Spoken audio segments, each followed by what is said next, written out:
ఈ రాష్ట్రం మనది, ఈ ప్రాంతం మనది, ఈ నేల మనది, గాలి మనది, ఈ ప్రాంత అభివృద్ధి మనది.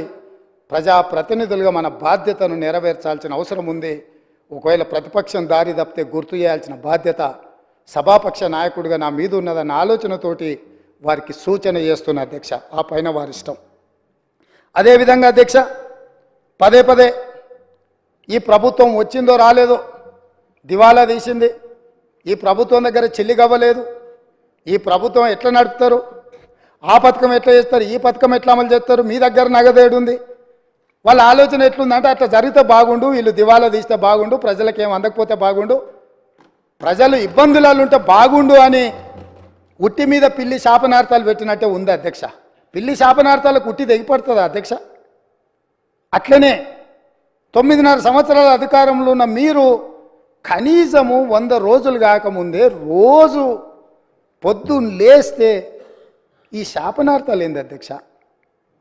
నేను మీకు గుర్తు చేయదలుచుకున్న అధ్యక్ష, వాళ్ళు అధికారంలో ఉన్నప్పుడు గత ప్రభుత్వ ఉద్యోగులు ఇక్కడ ఉన్నారు, బయట కూడా ఉన్నారు. ఈ ప్రభుత్వ ఉద్యోగులకు గత ప్రభుత్వాలు ఎన్ని ఉన్నా 1 తారీఖు నాడు జీతాలు రిటైర్ అయిన ఉద్యోగులకు పెన్షన్లు ఇచ్చేది అధ్యక్ష.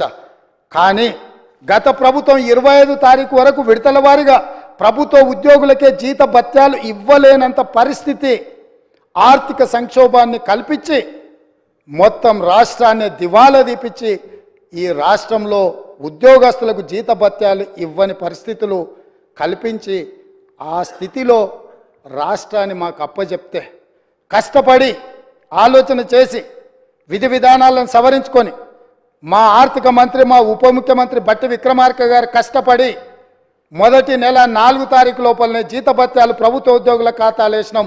ఈసారి మొదటి తారీఖు నాడు ఈ రాష్ట్ర అభివృద్ధి కోసం, అభ్యున్నతి కోసం నిరంతరం పనిచేస్తున్న ఉద్యోగస్తులకు మొదటి తారీఖు నాడు జీతభత్యాలు వాళ్ళ ఖాతాలో వేసినాం.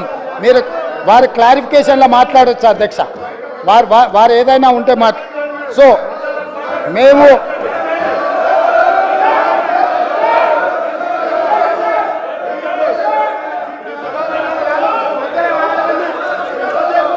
అధ్యక్ష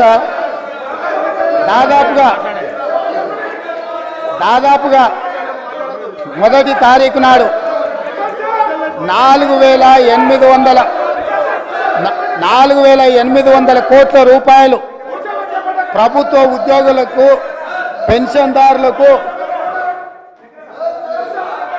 speaker sir, I'm not yielding. శాసనసభ వ్యవహారాల మంత్రిగా వారు పనిచేసిన అనుభవం ఉంది హరీష్ రావు గారికి. శాసనసభ వ్యవహారాల మంత్రిగా సభానాయకుడు నిలబడి మాట్లాడుతున్నప్పుడు కనీస గౌరవం కానీ పాటించాల్సిన బాధ్యత వారి మీద ఉన్నది.